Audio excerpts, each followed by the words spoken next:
চট্টগ্রামে প্রবাসীদের অংশগ্রহণে আন্তর্জাতিক মানের একটি আধুনিক হাসপাতাল নির্মাণের উদ্যোগ নেওয়া হয়েছে।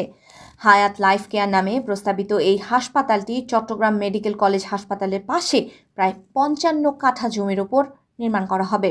পর্যায়ক্রমে এটি ২০ তলা বিশিষ্ট ভবনে পরিণত হবে, যেখানে সিঙ্গাপুর এবং থাইল্যান্ডের অনুরূপ বিশ্বমানের চিকিৎসা প্রদান করা হবে। হাসপাতালটির মূল লক্ষ্য দেশে ও বিদেশে চিকিৎসা বঞ্চিত এবং অসহায় প্রবাসীদের জন্য বিশেষ সুযোগ সুবিধা নিশ্চিত করা। এই উদ্দেশ্যেই হাসপাতালের পরিচালনা এবং চিকিৎসা সেবা আন্তর্জাতিক মানের প্রযুক্তি, যন্ত্রপাতি এবং আধুনিক বিল্ডিং সুবিধার মাধ্যমে করা হবে। হাসপাতাল পরিচালনার দায়িত্বে থাকবেন চট্টগ্রামের পার্ক ভিউ হাসপাতাল ও ন্যাশনাল হাসপাতালের অভিজ্ঞ চিকিৎসকেরা। উদ্যোগটিকে প্রবাসী বাংলাদেশিদের সরাসরি সম্পৃক্ত করার মাধ্যমে সামাজিক এবং অর্থনৈতিকভাবে টেকসই একটি ব্যবসায়িক মডেল হিসেবে গড়ে তোলা হচ্ছে। ইতোমধ্যে দেশে ১০০ জন এবং প্রবাসে ৫০ জনেরও বেশি বিভিন্ন ক্যাটাগরিতে শেয়ার কিনেছেন।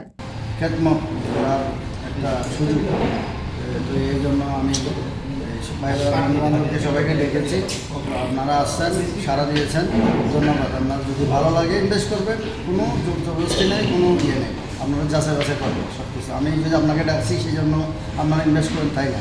হাসপাতালটির ডিএমডি মোহাম্মদ আবু বকর সিদ্দিক আরব আমিরাতের আজমান শহরের রামাদা হোটেলে রবিবার অনুষ্ঠিত এক আলোচনা সভায় বিদেশের মাটিতে দেশের ভাবমূর্তি উজ্জ্বল করা এবং দেশের উন্নয়নে প্রবাসীদের আরও সক্রিয়ভাবে রেমিটেন্স পাঠানোর আহ্বান জানিয়েছেন।